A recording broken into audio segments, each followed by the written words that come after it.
Muy buenas noches, es un privilegio una vez más este miércoles donde tanto esperamos que llegue para nuestra escuela bíblica con orientación en las raíces hebreas.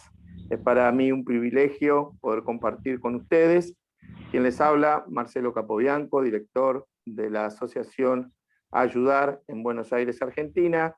Hoy tenemos el privilegio de contar con la presencia de nuestro profesor y hermano Yohanan Ben Abraham. Él pertenece a la comunidad Alianza Internacional Sarita. Así que para nosotros es un privilegio, Yohanan, tenerte en casa. Te damos la bienvenida y esta hora te pertenece. Bienvenido.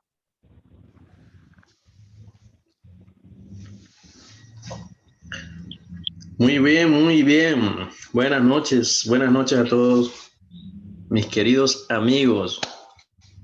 Saludos desde la ciudad de Santiago. Es un privilegio poder estar entre ustedes y poder difundir la poderosa palabra. De verdad que es grato estar aquí reunido por este medio que gracias al Eterno no hay límites para unirnos, ¿no? Antes no se podía, pero ahora sí se puede. Y quisiera agradecerles por esta oportunidad que me han dado de compartirles algunas de las cosas que nos han entregado por medio de la gracia divina y que de la misma manera vamos a entregarlo. Así que un fraterno abrazo, un gran saludo desde aquí, desde la ciudad de Santiago de Chile, en la nación de Chile, hasta todos los territorios de Argentina. Sabemos que hay muchas almas importantes allá. Y por eso, bueno, este trabajo se está haciendo y como nuestro compañero y amigo Marcelo Capobianco, un gran amigo nuestro, les ha comentado, pues, que mi nombre es Yohanan Ben Abraham. Así me di a conocer en medio de la fe hebrea, en medio de la fe bíblica. Y pertenezco, pues, a una organización internacional donde difundimos este mensaje de redención, del cual vamos a hablar un poco hoy, por medio de este canal. Así que siéntese en casa, porque ya yo lo estoy. Muchas gracias, querido pastor, a los líderes y a todas las personas que están dispuestas a escucharnos y a retransmitir lo que les podemos entregar a ustedes también. Bien, pastor, usted me indicará. Muy bien. Bienvenido, Yohanan. No sé si necesitas compartir pantalla. Sí, creo que sí. Sí, Lo que no bueno, estoy, sí, lo que no estoy te es, pasamos entonces a vos como anfitrión y ya podés compartir la pantalla. Si tenés que subir algún material, ya lo podés hacer de tu móvil. bien. ¿Te parece bien?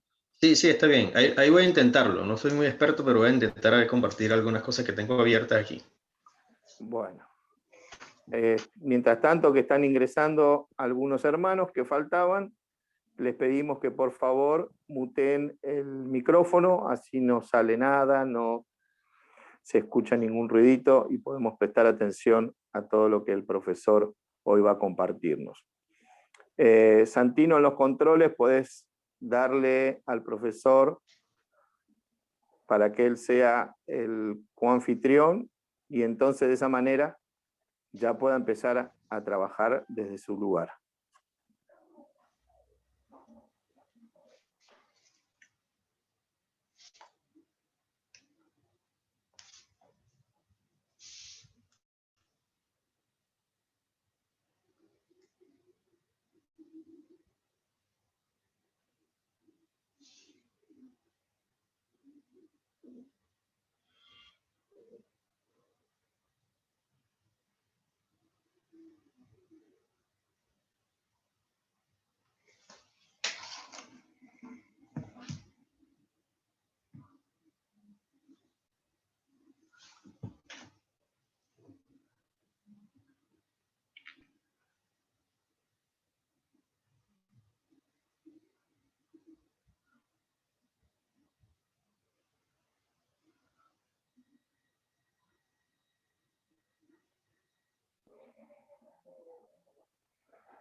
Ya tenés para compartir pantalla, Johanan.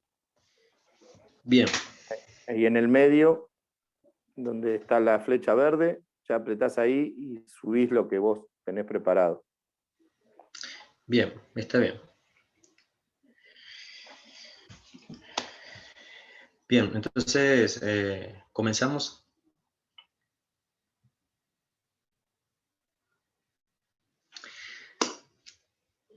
Bueno, saludos y bendiciones nuevamente, nuestros amigos y los que nos visitan y nos acompañan en esta noche. Como les había anunciado por medio de las redes, por medio de las plataformas de mensajería, vamos a estar hablando hoy un poco acerca de lo que es la fe hebrea. Como le había hecho una anticipación 2 días antes,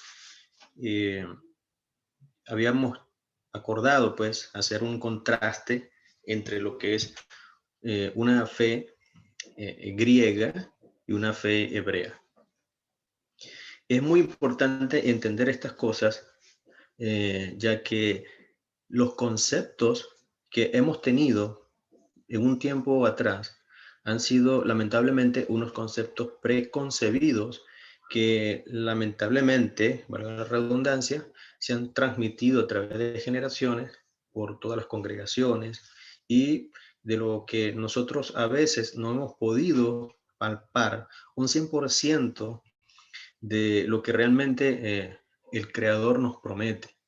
Y no es porque Él falle en ello, sino porque el sentido del que hemos adoptado, que son precisamente los conceptos preconcebidos, no nos permiten accesar a esas dimensiones o a esos espacios que han estado escondidos y privados o velados delante de nosotros. Y estoy hablando, básicamente es de la fe hebrea. Lo que realmente pensaban los antiguos, ¿ok?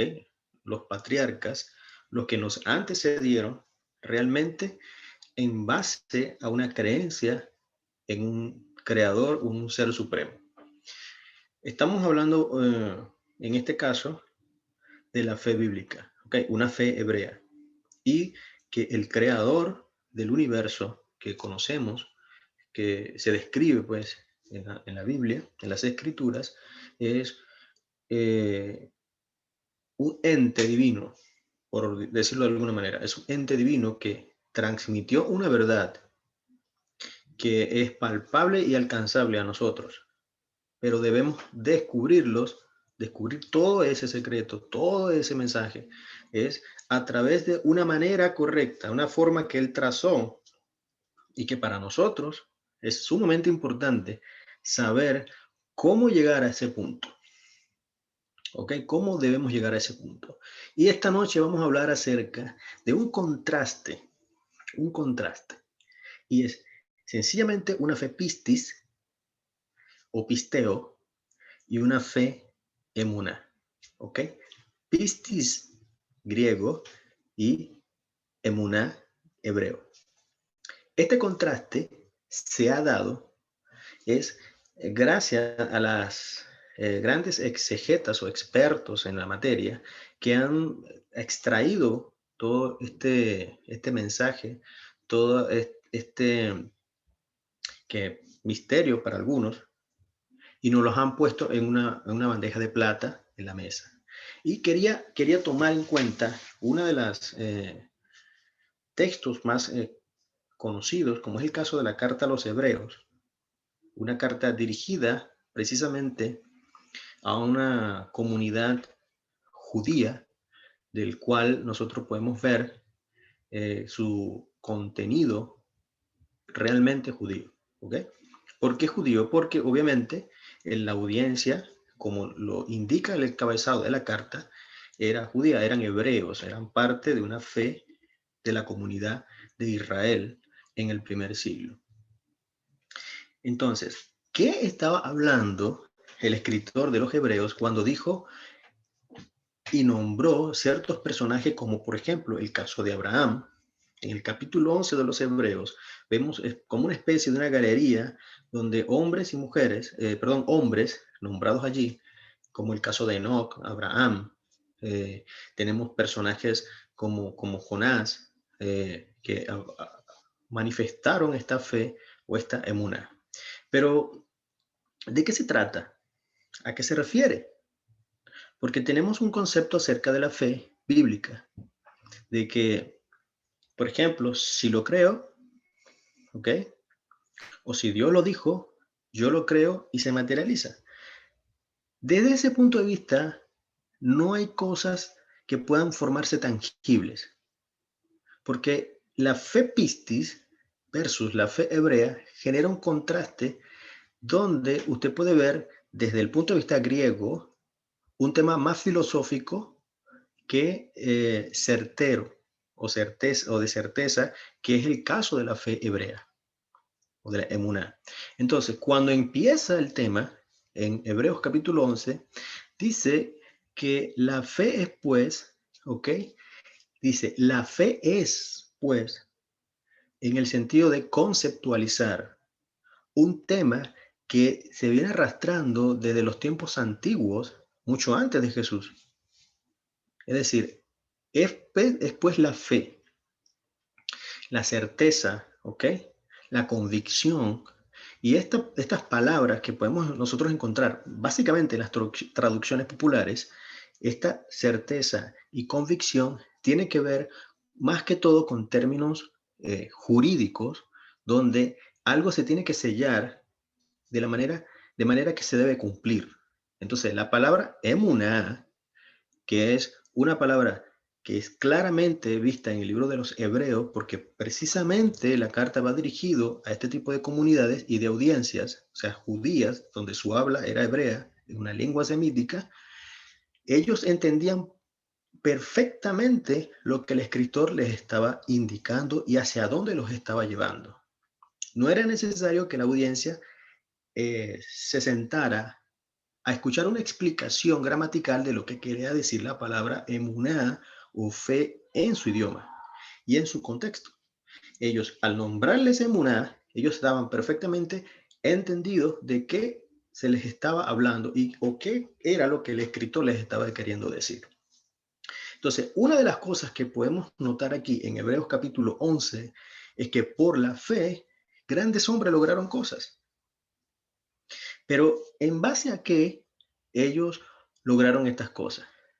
El creer va más allá de una condición cognitiva, es decir, no tiene nada que ver con un conocimiento previo o algún concepto filosófico desde el punto de vista occidental o del punto de vista griego. ¿Ok? Quiero resaltar que entre la cultura griega y la cultura hebrea existen grandes diferencias. Como cultura, ojo, como cultura. Sin embargo, en sus idiomas hay muchas cercanías. Pero la fe hebrea va más allá de lo que es el pensamiento griego. Número uno, lo que quería explicar en principio era que la cultura griega, en sus conceptos y en su parte etimológica, ¿okay? Sus conceptos esenciales de las palabras, siempre difieren de los conceptos hebreos bíblicos debido a que la mente griega practica algo que es muy peculiar, que es la filosofía, de donde obviamente los expertos y los grandes hombres griegos, pensadores, hacían algo llamado filosofar. Filosofar, el concepto de filosofar, se basa esencialmente en buscar la respuesta de algo en esencia, es decir, la clave es buscar. Una vez que se encuentra la respuesta de lo que ellos buscan constantemente en los grandes debates de los areópagos y de las grandes asambleas de los grandes pensadores griegos, cuando ellos debatían y buscaban el concepto, la esencia de la vida, la verdad de las cosas, ellos básicamente lo que se basaban era en buscar en medio de los debates. Y quiero que entiendan que una vez que la mentalidad griega encuentra la respuesta de un debate o de un concepto, ya el filosofar pierde esencia. Repito, filosofar se basa en la búsqueda de la respuesta de algún tema. Si una persona, filosóficamente hablando, encuentra la respuesta y deja de buscar, entonces la esencia de la práctica de filosofar pierde por completo su sentido. Esto es básicamente pistis. Cuando se habla de una fe griega, se está hablando de conceptos o de condiciones cognitivas, es decir, de formas teóricas de saber algo previamente hablando para lograr entender algo más adelante. La fe hebrea no trabaja así. Entonces, ¿cómo filosofar solamente se basa en buscar, buscar y solamente eternamente quedan buscando, investigando, tratando de llegar a la verdad? Esto difiere de la fe bíblica porque la fe bíblica, que es emuná, se basa más que en las connotaciones cognitivas de conocimiento, se basa es en la experiencia, ¿ok? Pistis son conceptos filosóficos que solamente su esencia radica en la búsqueda de la respuesta y no puede dejar de buscar porque pierde sentido el filosofar. Eso es pistis, ¿ok? En conceptos preconcebidos o conocimientos previos de algo. Es como algo teórico. En el caso de emuná, que es como se conoce la palabra fe en las escrituras sagradas, la palabra emuná se basa, es básicamente en una experiencia. Es una experiencia. Esa es la diferencia de pistis a emuná.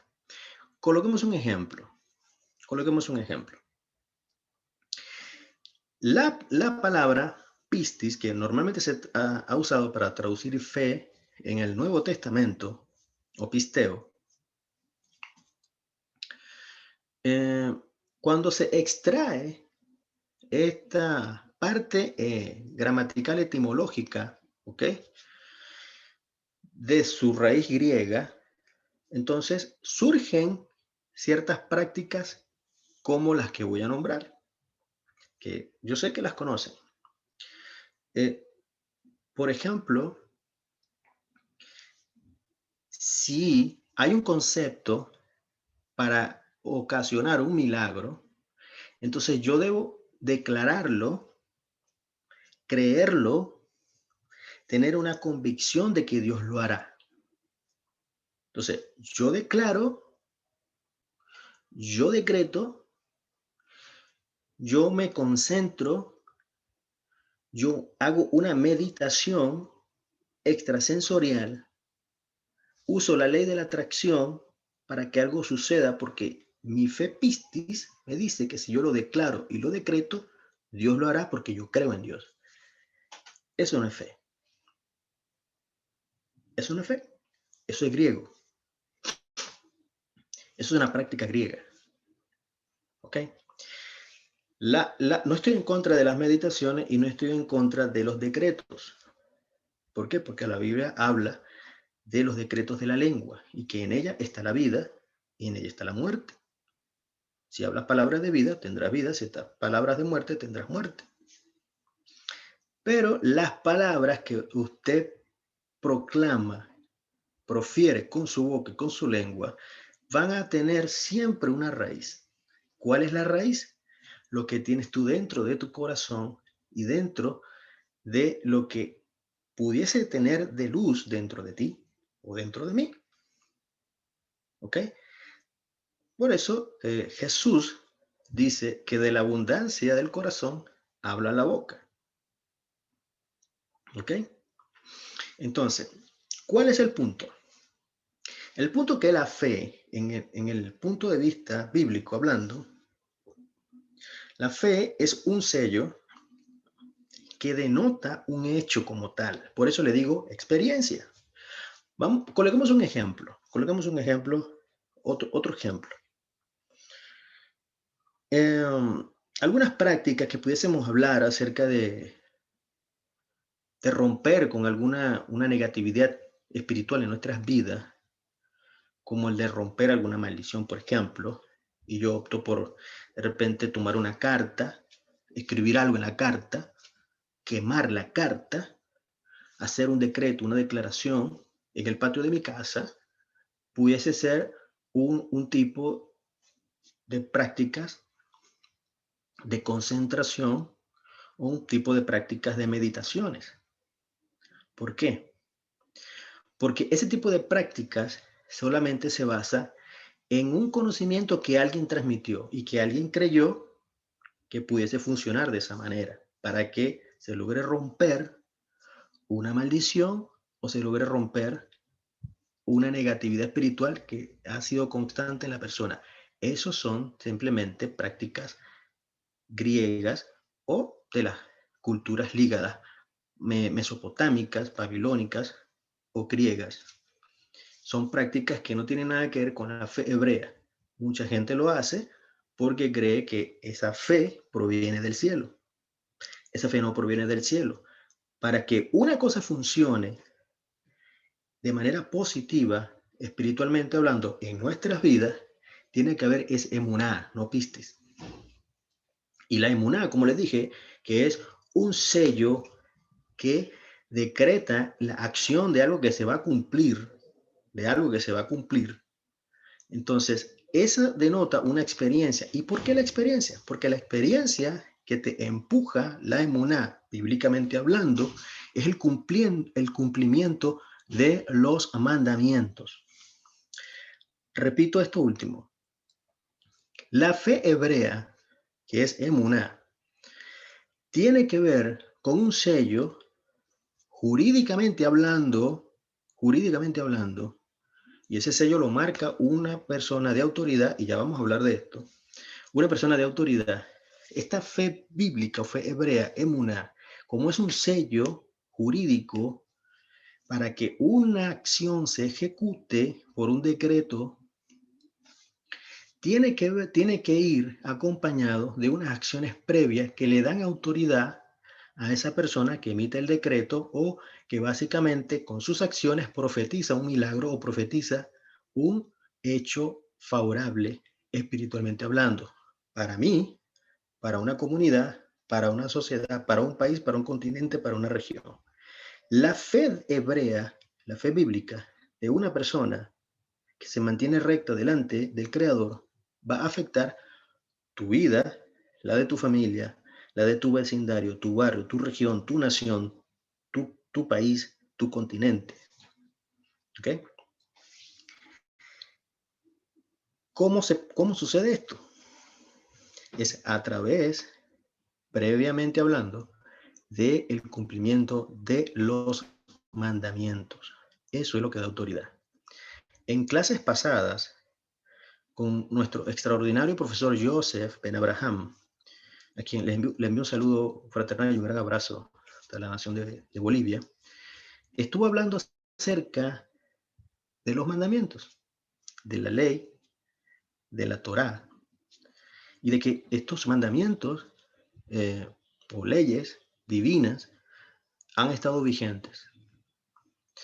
Estos mandamientos, cuando se llevan a cumplimiento, ¿ok?, dan facultad a una persona para provocar cambios positivos a la persona, al barrio, a la comunidad, a la nación, al continente que rodea a esa persona, a ese creyente. Y es una de las cosas que quiero mostrarles en base a un texto. Déjenme un momento a ver si logro compartir algo aquí.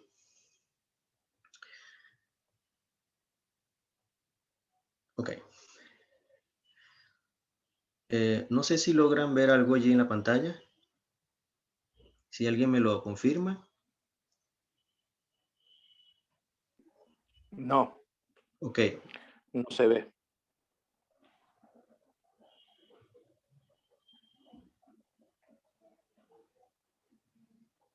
Ahí está diciendo que comienza a compartir pantalla. Perfecto, ahí se ve bien, profesor. Bien. Vamos a, bueno, gloria a Dios, estoy aprendiendo a usar la tecnología. Qué bueno. Vamos a ver este texto. ¿Quiénes de los que estamos aquí recuerdan aquel hecho de Éxodo, Moisés, Aarón y Ur levantando los brazos a Moisés cuando Josué peleaba contra Amalek? Moisés levantaba los brazos, Israel prevalecía contra Amalek. Se cansaba Moisés, bajaba los brazos, Amalek prevalecía contra Israel. Eso tiene un significado. Eso tiene un significado. Vamos a ver. Bajamos al Éxodo 17, verso 12, y vemos lo siguiente. Ok. Amalek es un enemigo que tiene que ver con el pecado y con la derrota, con la negatividad, con los problemas, las maldiciones, etcétera, etcétera, etcétera. Amalek es un problema, ¿ok? Para nosotros contrarrestar y evitar estos problemas, las escrituras nos muestran un sentido espiritual aquí muy interesante. Y quiero que vean esto aquí. En el verso 12 dice lo siguiente. Y las manos de Moisés estaban cansadas, por tanto tomaron una piedra y la pusieron debajo de él. Y él se sentó sobre ella. Aarón y Ur sostenían sus manos, uno de un lado y otro de otro lado.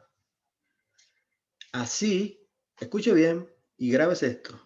Así hubo firmeza. Firmeza en sus manos hasta que se puso el sol. En un sentido básico y literal, podemos ver que en principio, en primera instancia, en la primera de cambios, lo que nos está mostrando el Eterno, nuestro Creador, es que en el caso de Moisés, una intercesión, una oración que produce un milagro, sin un fundamento, no es lo mismo que una intercesión que produce un milagro, una oración que produce un milagro con un fundamento. En el caso de la roca, donde él se sentó, ¿ok? Es decir, donde él se entronó, produce un milagro con firmeza, ¿ok? Con firmeza. Veamos cómo es que traduce las escrituras la palabra firmeza. Y lo pueden ver aquí en esta palabra. Si logran ver lo que sombría aquí, la palabra que traduce firmeza es emuná. ¿Ok? Esa palabra allí, en el verso 12, es emuná. Traduce firmeza y lo vemos en la escritura hebrea. Entonces, el nivel de intercesión de Moisés y de la oración de Moisés, es decir, el nivel de intercesión y de oración que usted y yo debemos tener, es basado sobre una roca, sobre un fundamento. La intercesión anterior no tenía una base. Sin embargo, podían ocurrir milagros, pero no tenía una base. En el caso de Moisés, la intercesión sí tenía una base. Tenía un fundamento. Ahora, la pregunta es la siguiente, porque estamos quedando igual. ¿Cuál es la base y cuál es el fundamento? Estamos quedando en la misma. Pero antes de ello, quisiera salir un poco de compartir pantalla. Creo que es un botón rojo que dice Share stop share, creo que detener la pantalla. Vamos a ver si sucede. Sí, exacto. La fe mueve montañas. Bien, vamos entonces a mostrarle un poco también cuál es el fundamento. Y quiero mostrarle esto. Hay 3 palabras en las escrituras que al español se han traducido como fe, como certeza, como firmeza, dependiendo del contexto. Repito, 3 palabras que según el contexto donde se encuentre esa palabra, o esas 3, alguna de esas 3, se va a traducir como firmeza, contexto, firmeza, certeza, convicción, fe, etcétera, etcétera. O también se traduce como verdad. Como verdad. Esas 3 palabras son las siguientes. Una es emuná, que se la acabo de mostrar. Otra es la palabra amán, que es la raíz hebrea de la palabra emuná. Y otra es la palabra emet, que es la raíz hebrea de la palabra emet, que tiene su raíz, en amán. Es decir, amán es la raíz de emuná y amán es la raíz de emet. ¿Me siguen hasta aquí? Amán es una raíz hebrea, una palabra, una raíz hebrea, de donde surge emet y emuná. Lo que indica desde el punto de vista de interpretación que estas palabras están conectadas entre sí, con la excepción de que van a cumplir una función según el contexto donde aparezcan para ser traducidas. ¿Ok? Para ser traducidas. Entonces, la palabra amán, como es una raíz, va a aparecer en ciertas partes de la Biblia, indicando que hay una verdad sellada desde el punto de vista jurídico y no de concentración y no de meditación, nada que ver con eso, absolutamente. Nada que ver con eso, absolutamente. Es una palabra que entra en un contexto jurídico, del cual quien la dice o quien la sella es una autoridad, y esa autoridad sencillamente, como sucede en cualquier país, con un juez, con un presidente, con un jefe tal vez de algún cuerpo policial, de algún alcalde, algún gobernador, en su facultad de autoridad, sella un decreto para que se cumpla.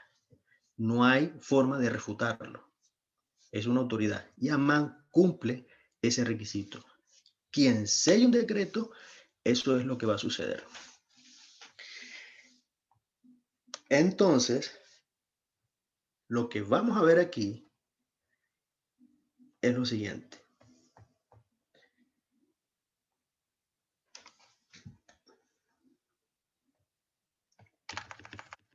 Vamos a ver lo siguiente.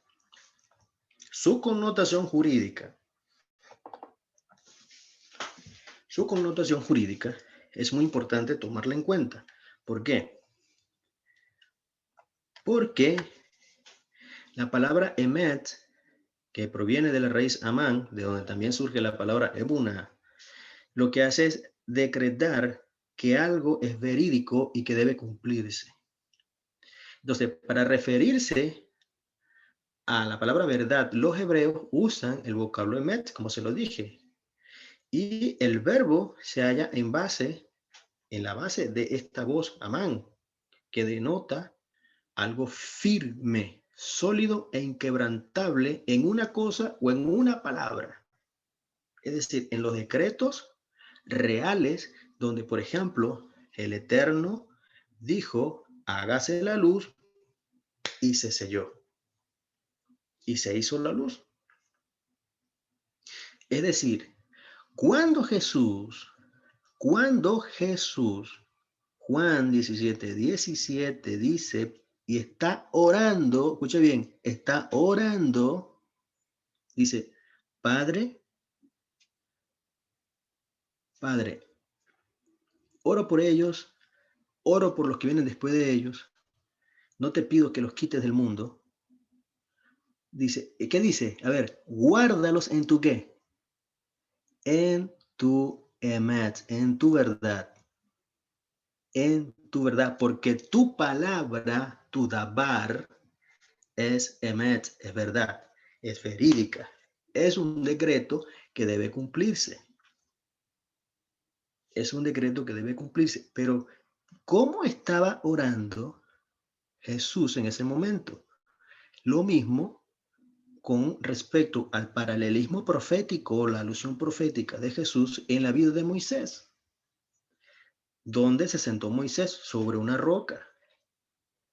Y la roca básicamente hace alusión es al Mesías. Entonces, sobre el fundamento mesiánico, que es el decreto o la enseñanza en un 100% más clara de la boca del Mesías, era realmente la verdad. ¿Por qué? Porque el Eterno tendría que enviar su mensajero, no sus mensajeros, sino su mensajero delante de él para poder anunciar algo que era verdad, como el caso de un heraldo o de alguien de corte real, como el caso de un mensajero del rey, que era un mensajero que debía ser respetado por las investiduras que tenía, como que si estuviera el rey presente. Es decir, cuando un embajador de una entidad nacional viaja a otro país, tiene algo que se llama inmunidad diplomática. Es decir, que a ese señor, si a alguien le toca un cabello en un país extranjero, esa nación se va a meter en un gran problema. Esto sucede en las cortes celestiales, en el caso de las personas que son elegidas, ungidas por el Creador y son enviadas a dar un mensaje. Este es el caso del Mesías. También es el caso de los apóstoles. Es el caso de los apóstoles. La investidura que tienen ellos era de como eran representantes de un reino celestial, como dice Pablo. Yo soy embajador en cadena, dice él, que anunciaba un mensaje que era Amán. Era Amán. Ese mensaje arrastraba en sí una serie de dictámenes jurídicos que debían cumplirse para poder ser parte de un reino y de un mundo más recto, próspero, ética y moralmente hablando. Ese es el mensaje del reino de los cielos. Ese es el mensaje del reino de los cielos. Un mensaje que incluye una serie de dictámenes y de directrices que abre un abanico o sirve una mesa para que las personas tomen mano de lo que les corresponde. Es así como se lleva a cabo este tipo de decretos. ¿Por qué Pablo dice que él golpea el aire?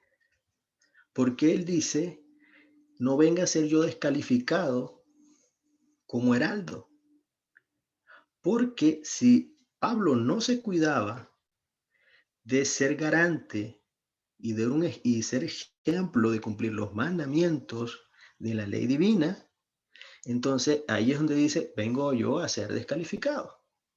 Porque yo no puedo anunciar un reino donde hay un tipo de decretos jurídicos de una legislación que me corresponde y yo mismo los quebranto. No puedo quebrantar unas leyes que yo mismo estoy transmitiendo porque voy a ser descalificado como heraldo. Entonces, ¿qué tenía que hacer Pablo? En la investidura de embajador en cadena, de enviado, es decir, de shaliach, tenía que tener una conducta intachable, transparente delante de la audiencia a quien él le anunciaba el reino de los cielos. y en base a qué esa conducta se llevaba a cabo. Y ahí voy a ir. Esa conducta la vamos a ver en la vida de Abraham, el principal pregonero o el principal protagonista de una vida ejemplar de emuná. Y es lo que vamos a ver aquí. Vamos entonces a buscar un texto que nos va a ayudar mucho. En el libro de Génesis, capítulo 26.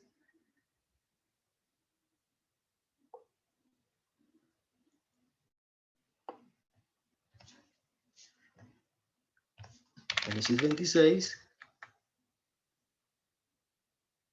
Ok, verso 5.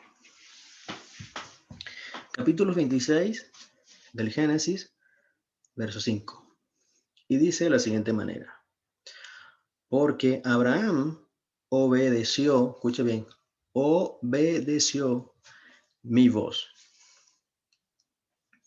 y guardó mi ordenanza, mis mandamientos, mis estatutos y mis instrucciones.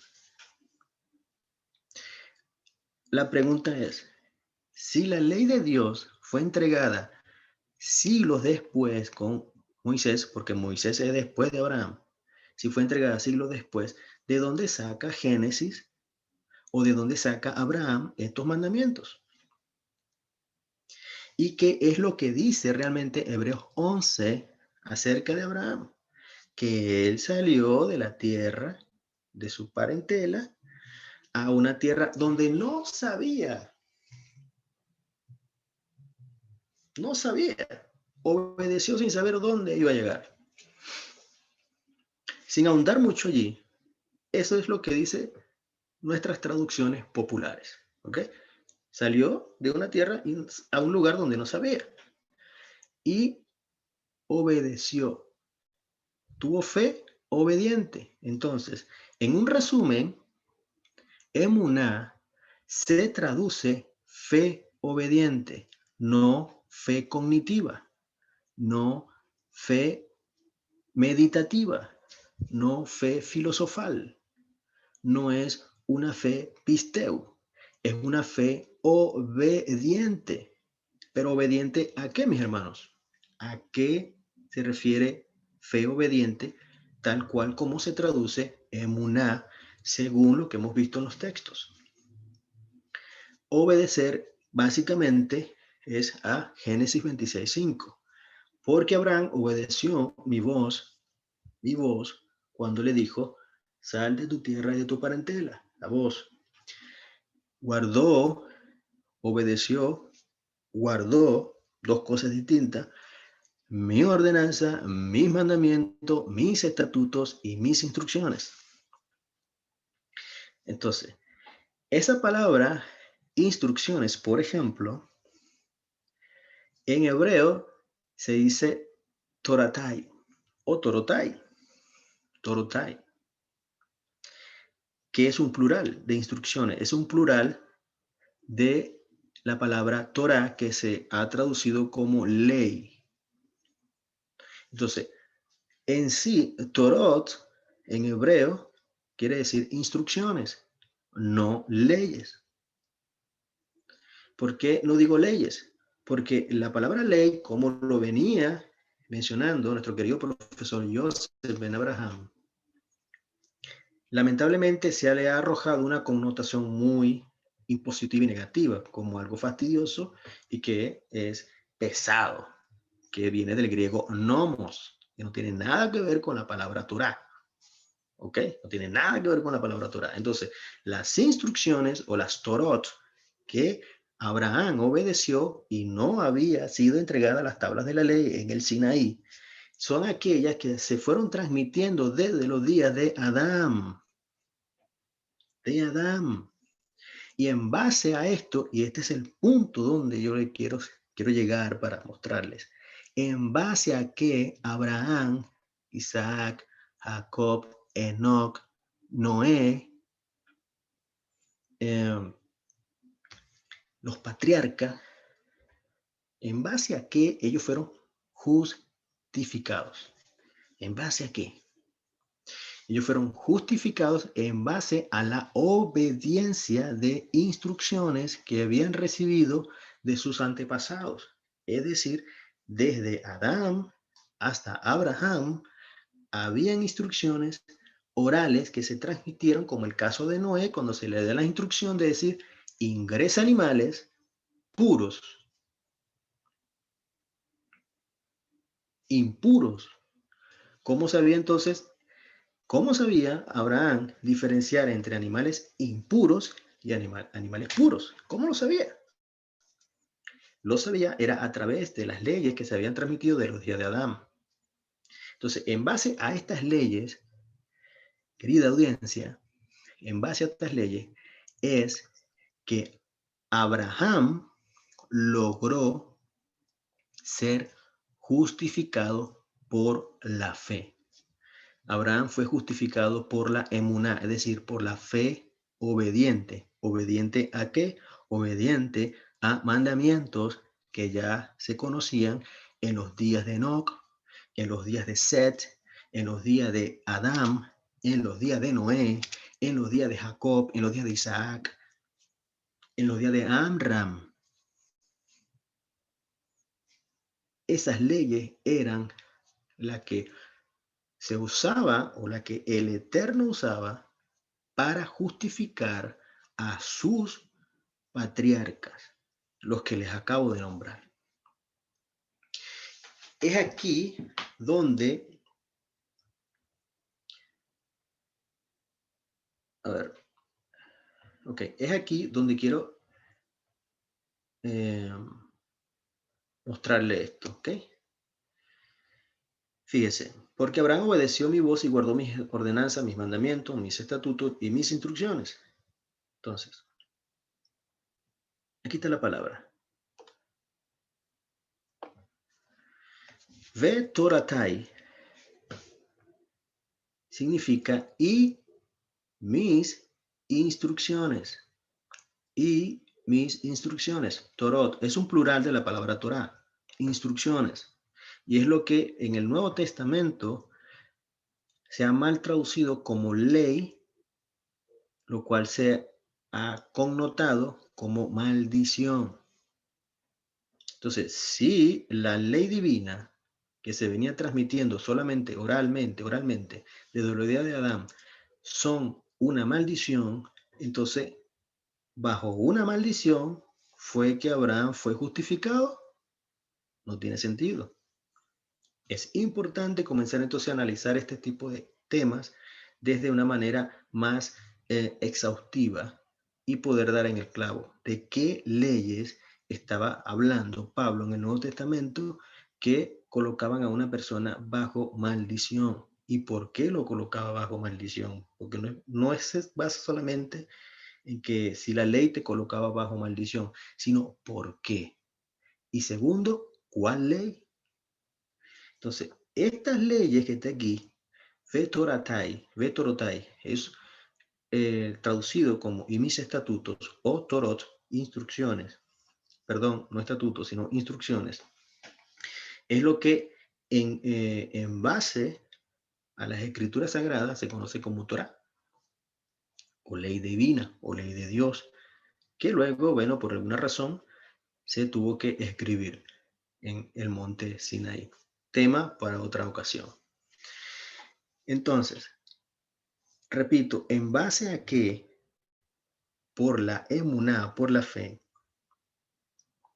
Abraham fue justificado delante del Creador. Y en base a que Abraham logró grandes hazañas, como lo dice Hebreos 11, cerraron bocas de leones, como el caso de David, ¿ok?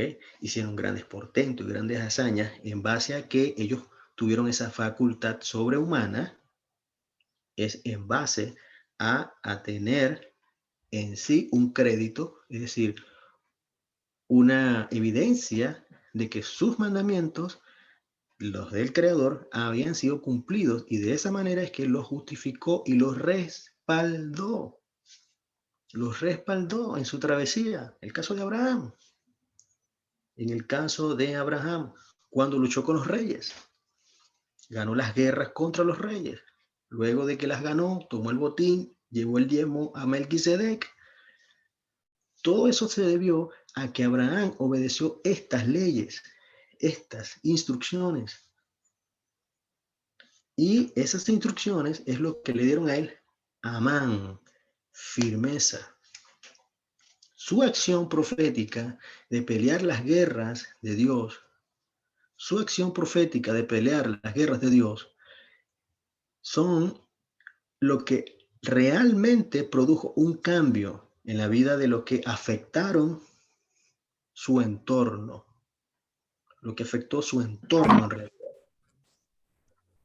Si una persona no cumple mandamientos, no afectará ni siquiera su propia vida, positivamente hablando, no la afectará, ni en su salud, ni en su espiritualidad, ni en su intelecto, ni en su forma de llevar sus asuntos como familia, como jefe, como empleado, como vecino, etc. No va a afectar positivamente nada que lo rodee si no cumple mandamientos. Los mandamientos facultan a alguien, jurídicamente hablando, para producir un milagro. Es decir, para que la luz de adentro de Dios salga a través de ti. Entonces, Pablo dice, sean imitadores de mí, así como lo soy del Mesías. ¿Por qué dice del Mesías? Porque el Mesías es la Torá explicada. Por decirlo de alguna manera, el Mesías es una Torá explicada. Y la mejor explicación lo espera todo el mundo, judíos y no judíos. La explicación de la Torá, de la ley de Dios, en la boca del Mesías. Entonces, lo que él dijo e hizo es lo que Pablo imitó de él. Por eso dice, sean imitadores de mí, así como lo soy de él. Entonces, una palabra que encierra tanto misterio, tanto secreto. ¿Y por qué digo misterio y secreto? Porque a alguien se le ocurrió esconder el concepto de fe bíblica en alguna época del mundo. Y dijo, vamos a esconder esta fe y vamos a sacar la fe pistis. Vamos a decir, pisteo o pistis es la fe bíblica. Y vamos a esconder emuná. Entonces, pistis no te lleva a nada que tenga que ver con mandamientos de las escrituras. Pistis te lleva básicamente a filosofar, a buscar conceptos.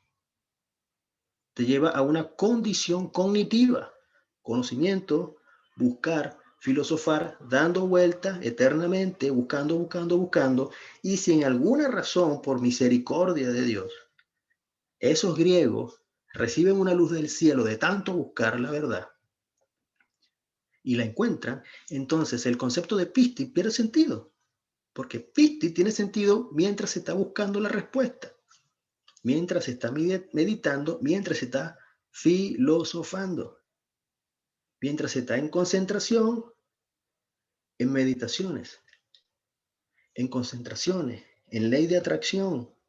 Yo lo digo, lo decreto, Dios lo crea, Dios lo cumple, yo lo digo, Dios lo hace. Le doy órdenes a Dios para que ocurran los milagros. Eso es pistis. Emuná es producir un milagro a través de tu acción, pero con un mandamiento previo cumplido. Si no se cumple un mandamiento previo, no hay facultad para producir milagros. No le hay. Ejemplo, Elías. La vida de los profetas en las escrituras, en el texto antiguo, en el código de linaje davídico, que reúne las mejores leyes de ética y de moral del mundo que cualquier otro autor y cualquier otro libro que, si no simplemente es la Torá. Ahí está condensado todo eso. Habla de la vida de los profetas. El caso de Elías. Elías se muestra como un gran profeta, haciendo hazañas y grandes cosas. ¿Por qué? Porque la vida de un profeta característico que se describe en el Antiguo Testamento son personajes que, si usted lo analiza, son personas aisladas, totalmente aisladas. ¿Pero aisladas para qué? Como un monje que se va a un sitio aislado, bajo cero, medita, no come, no bebe agua, no hace nada. No produce ningún cambio en el mundo.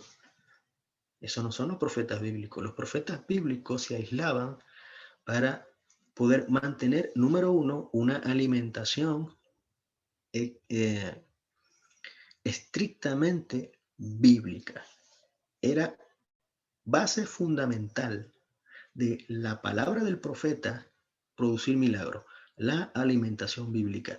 No hay para un profeta bíblico una razón fuera de la dieta bíblica para producir milagros. No existe. La única razón que hacía que un profeta bíblico producía milagros y fuese temido y reconocido y respetado en el pueblo de Israel era porque la persona se aislaba para llevar una dieta bíblica más exigente que la de los mismos sacerdotes, que la de los mismos judíos comunes, que del mismo rey.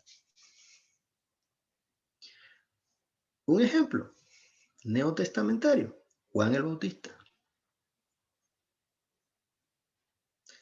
Le preguntan a Jesús, mira, pero ¿de dónde viene eso que tú dices? ¿De dónde viene? ¿Con qué autoridad haces eso? ¿Con qué autoridad haces eso? Le dice, bueno, respóndame primero a esto. ¿De quién era el bautismo? ¿Del cielo o de Juan? Y en medio de la murmuración, le decían entre ellos, si decimos que viene del cielo, estamos anulados. No, como dice en mi tierra, en mi país, estamos fregados. Y si decimos que es de Juan, también estamos fregados. Pero quiero que vean la parte. Si decimos que es de Juan, allí donde quería caer, el nivel de respeto y de temor que tenían, aún en el caso de la denuncia de Juan, por un rey usurpador que tomó una mujer indebida, provocando un pecado de muerte, de inmoralidad. Entonces, esa acusación fue muy confrontativa para ese personaje de autoridad en Israel, usurpador. Y la única manera que pudieron eliminar a Juan era haciendo muchas cosas en secreto, muchas trampas, hasta que lograron decapitarlo. ¿Por qué? Porque la vida de Juan venía respaldada gracias a que llevaba una estricta dieta bíblica, un cumplimiento de mandamientos. ¿Y qué quiero decir con esto? Que Amán, sello jurídico, decreto, no porque habla, yo decreto, yo digo, Dios lo cumple, yo lo creo, yo lo medito, no. Su acción de cumplir un mandamiento era lo que se conoce como una intercesión profética. Es una acción profética que produce un milagro y un respaldo del cielo. Amán, verdad, sello, jurídicamente hablando. Emuná no tiene nada que ver con meditaciones, con leyes de atracción. No tiene nada que ver con eso. Amán, Emuná, Emet, están conectados o están íntimamente ligados. Tiene que ver con un mandamiento que cumpliste previamente descrito en la ley de Dios. No tiene nada que ver con un nivel de concentración como un monje hindú. No tiene nada que ver con eso.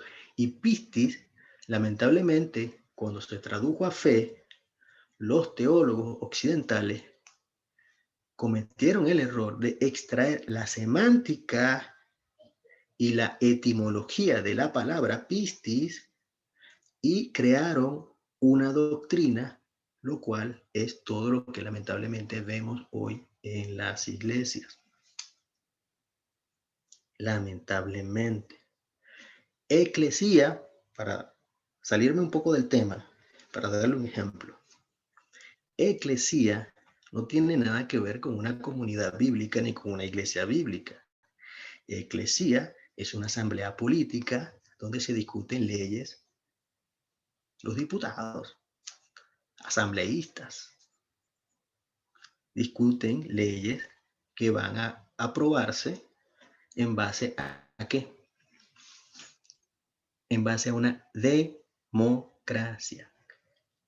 Y la Biblia no habla de democracia, habla de una monarquía. Entonces, los teólogos bíblicos, cuando extrajeron la semántica y la etimología de eclesía, lamentablemente arrastraron el concepto griego de dicha palabra. Eso mismo pasó con pistis. Cuando se extrajo esto, entonces las iglesias cristianas, en su diversidad de denominaciones, comenzaron a crear democracias dentro de ellas mismas, como por ejemplo, nombrar a un pastor por un voto democrático o por medio de una asamblea.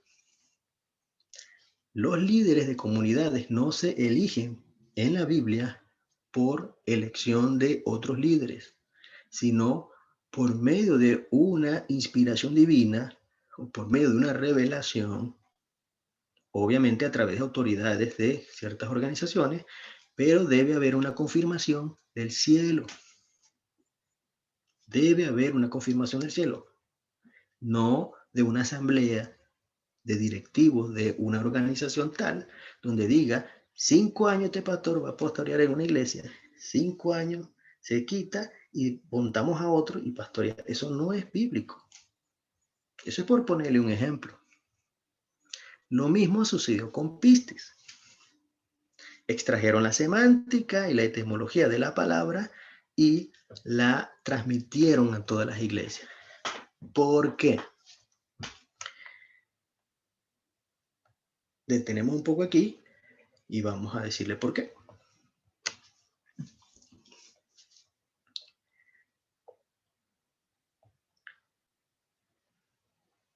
Ok.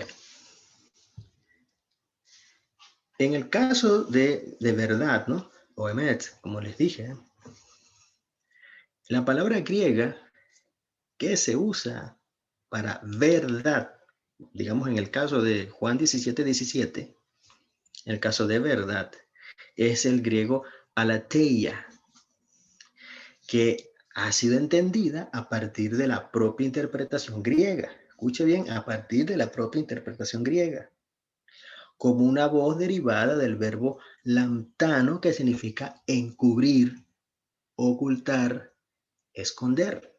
Eso es verdad en griego. Emet no es eso.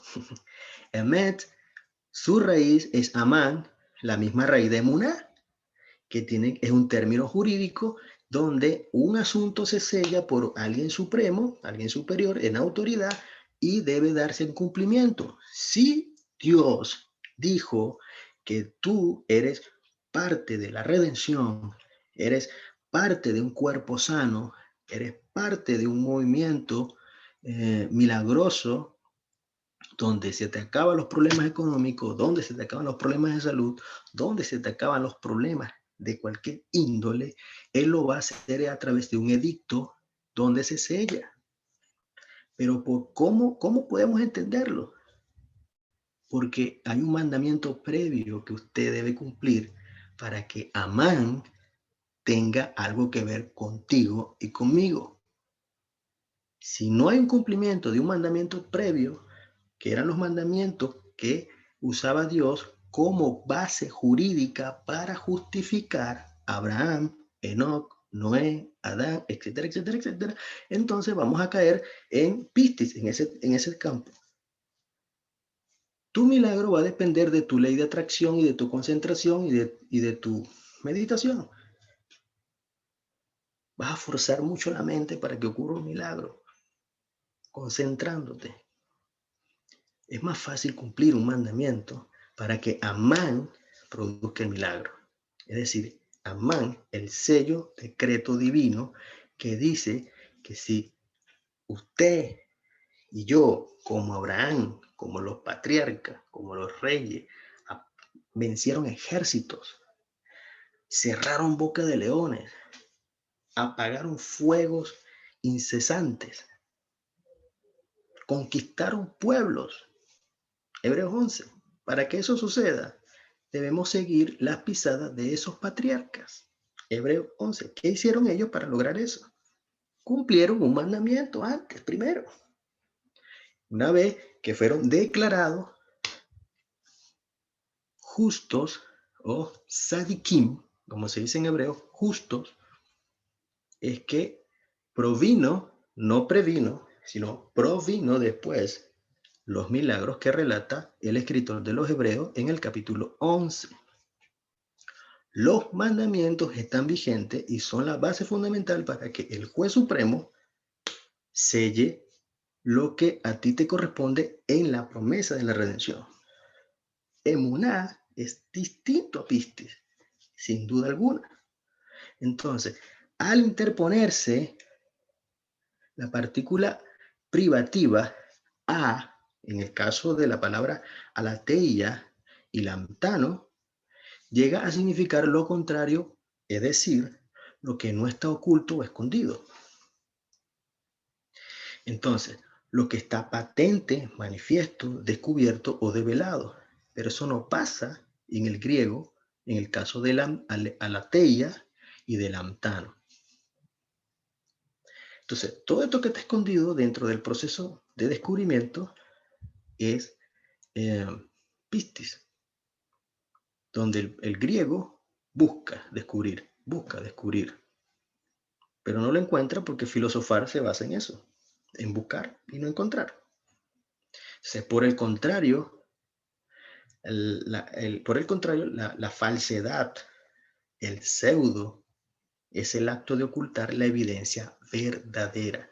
Si Dios selló una promesa para los que cumplían los mandamientos, ¿quién es la cultura griega para ocultar eso? ¿Quiénes son ellos? No digo los griegos, digo la cultura griega. ¿Quiénes son? Entonces, aquellos, ¿qué autoridad usan aquellos que extraen la savia griega para ocultar a Amán? Y que no se vea el sello de autoridad para los heraldos o los mensajeros del Creador, que con sus palabras, sus mensajes, que no son de los heraldos, sino son del cielo, pueden anunciar una promesa futura inminente. No tienen autoridad para esconder la verdad. Entonces, el pensamiento griego afirma que las cosas tienen una realidad esencial. Desde ese punto de vista, es verdad. En griego. Entonces, patencia, que es descubrimiento de las cosas, es decir, develamiento o manifestación de lo que son. Asoma un poco ese concepto. Asoma un poco. Es importante, queridos hermanos y amigos, que tomemos en cuenta este aspecto. Pistis es una ley de atracción. Y le voy a decir algo, no importa, el que quiera usar una ley de atracción, úsela. Le va a funcionar en la intercesión, los brazos levantados, sentándose sobre la roca como Moisés. Y así tuvo firmeza Moisés, emuná, firmeza. Va a funcionar cuando previamente, no después, previamente se cumple un mandamiento. Ahí te va a funcionar la ley de atracción. Cuando previamente cumplas un mandamiento. Allí te va a funcionar la ley de atracción. Si yo me enfermo y digo,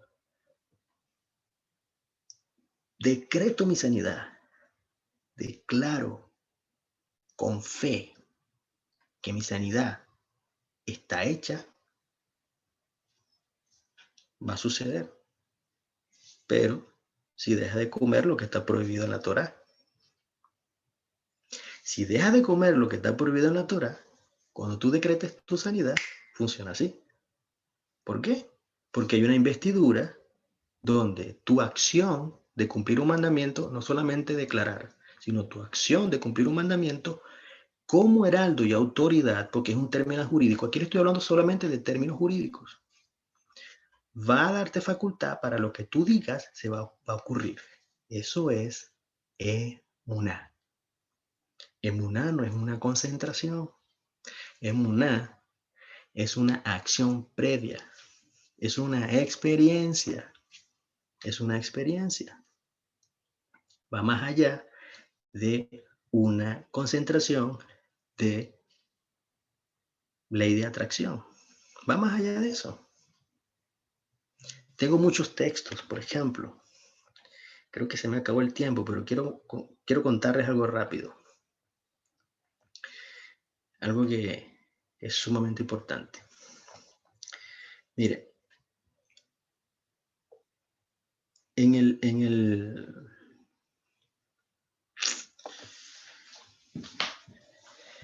el libro de Génesis, capítulo 15, verso 6,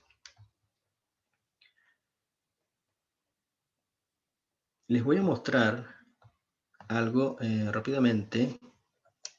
Génesis 15. No soy tan rápido como nuestros amigos, profesores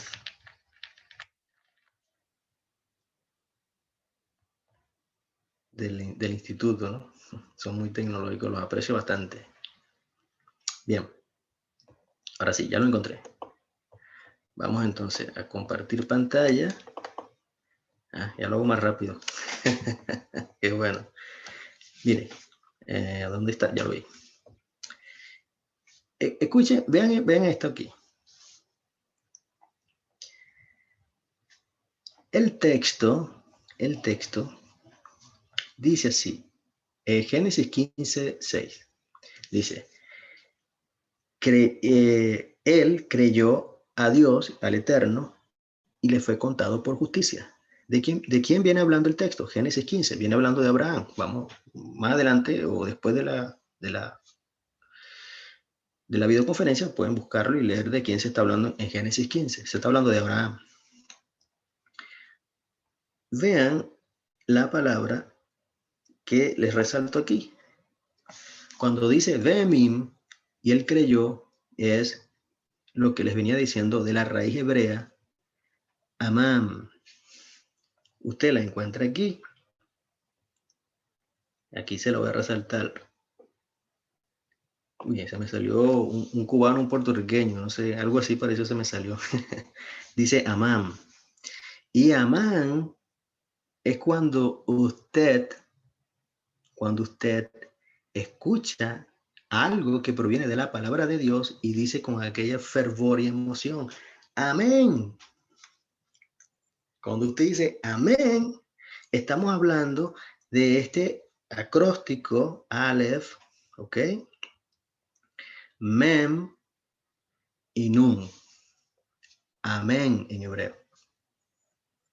Y amén lo que quiere decir es que Dios es un juez verdadero, es un rey verdadero. Ese término es jurídico, no tiene nada que ver con tiene que ver con una creencia pero hebrea, lo cual te lleva a un término jurídico. Siempre estas cosas tienen que ver con términos jurídicos para que tengan legalidad de manera evidencial. Yo no llego a un sitio y digo, llegué yo, creo en Dios y aquí se hace lo que yo diga. Eso no es jurídico, eso es una creencia. Jurídico es cuando llega un presidente, un policía y dice, llegué yo y voy a empezar a dictar las cosas que se van a hacer, voy a empezar a decretar. Se sienta, como Moisés se sentó en la roca, levantó las manos para que Israel prevaleciera, es decir, se entrona y toma posición para legislar. Usted y yo lo podemos hacer. Pero si no se cumple mandamiento, los dictámenes no van a tener respaldo. Es evidente que la vida de milagrosa de los apóstoles que tenían respaldo del Espíritu Santo era en base al cumplimiento de los mandamientos. Comían bíblico, oraban bíblico, tenían relaciones interpersonales con los mismos de su pueblo bíblicamente. Cuando usted y yo mantenemos una relación mala, antibíblica, no hay un respaldo del cielo para que algunas cosas se cumplan. Así que hay que arreglar cosas que tengamos contra nuestros hermanos, porque Amán no te va a respaldar. El sello del cielo no te va a respaldar. Amán, que es el decreto para que las cosas se cumplan, no te va a respaldar. Amán no te va a respaldar. Usted y yo, como Pablo, vamos a llegar a un nivel donde vamos a ser heraldos, embajadores en cadena, inmunidad diplomática que viene del cielo para que las cosas sucedan. ¿Por qué mucha gente no judía se agolpaba a los apóstoles? Porque hablaban y se cumplían las cosas. Se paraban los paralíticos, hablaban los mudos, caminaban los cojos, resucitaban los muertos. Porque era una inmunidad diplomática que venía del cielo. Por eso Pablo usa la frase embajador en cadena. También en otra parte usa heraldo. Hay muchas cosas que son inclusivas aquí, comportamientos y conductas, como por ejemplo, cómo tú y yo nos tratamos. Y emuná es una fe obediente que te lleva a ver cuáles son los mandamientos que debes cumplir para que trates a tu semejante. ¿Cómo debes tratar a un enemigo? ¿Cómo debes tratar a un animal? Miren, un testimonio impresionante. Una persona, un amigo, tenía un problema económico muy fuerte. Muy fuerte. Y alguien le dice, él fue a hablar con alguien, una persona de renombre y en autoridad. Le dijo, tengo un problema económico, no sé por qué no puedo solventar el problema económico. Y a esta persona le dijo, en autoridad, la persona en autoridad le dijo, ¿tienes animales en tu casa? Y le dijo, y esta persona le responde, sí, mi amigo le respondió, sí, tengo animales en mi casa.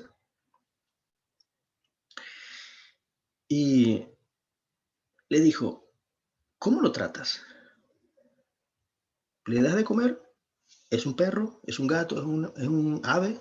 Y dijo, es un pájaro. ¿Y no le das de comer? Y dijo, no le doy de comer. Ve y dale comida. Él fue por un problema financiero y de repente él sale hablando de animales. Ve y dale comida. Esta persona, este amigo mío, empezó a darle comida a su mascota, a su ave, y sucedió el milagro financiero. ¿Por qué? Cumplió un mandamiento de la Torá. Preservar la vida, tratar bien a los animales, y cuanto más a una persona. Hay detalles en las Torot, instrucciones que cumplió Abraham, que si se nos escapan, no vamos a encontrar solución a nuestros problemas. Cumplir mandamiento es sencillamente emuná. Jacobo, mal llamado Santiago, le dijo a unos líderes religiosos que provenían de creencias occidentales, les dijo así, ustedes muéstrenme sus obras, sus masim, por su emuná. Muéstramela, porque yo las tengo. Ojo, estoy parafraseando. Usted sabe dónde está. Santiago, ahí está. Muéstrenme esas obras. Yo le voy a mostrar las mías por mi emuná. Yo se las voy a mostrar. Las mías, mis masin tovim, mis buenas obras por mi emuná. ¿Cuáles son los masin tovim? ¿Cuáles eran las buenas obras? Las buenas obras eran las que estaban basadas y encerradas en los mandamientos. No eran buenas obras rabínicas de tradiciones específicas. Eran básicamente buenas obras basadas en la Torah. ¿Y cuáles son? Él las nombra igual. Atiende a la viuda, atiende al huérfano. Y eso lo inventó Jacobo Santiago en el Nuevo Testamento. Eso no lo inventó él, eso lo extrajo de la ley de Moisés. Eso lo extrajo él. Y eso básicamente cuando Jacobo o Santiago les confrontó, era básicamente que yo les muestro mis obras por mí en una, era básicamente porque él estaba mostrando una gloria, era decir, cosas sobrehumanas que estaban sucediendo alrededor de los apóstoles. Le dijo, mira, esto que ustedes están viendo, resucitar muertos, gente saliendo de pobreza, es porque atendemos viudas, es porque Moisés nos dijo que atendemos al huérfano, es porque las comunidades y los líderes principales, los rabinos, que son piadosos, se hacen cargo de las viudas, se hacen cargo de los huérfanos. Esa es la vida de la piedad de la ley divina. Entonces, ¿cómo es posible que Pablo en Gálatas esté hablando de que la vida de la piedad, los mandamientos de Moisés, colocan a una persona en maldición? O sea que si yo ayudo a una viuda, ayudo a un huérfano, estoy en maldición. De ninguna manera.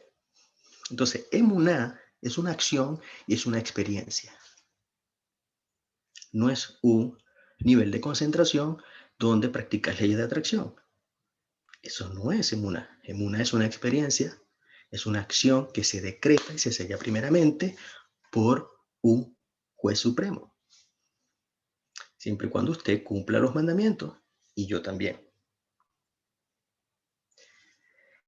Y que esta noche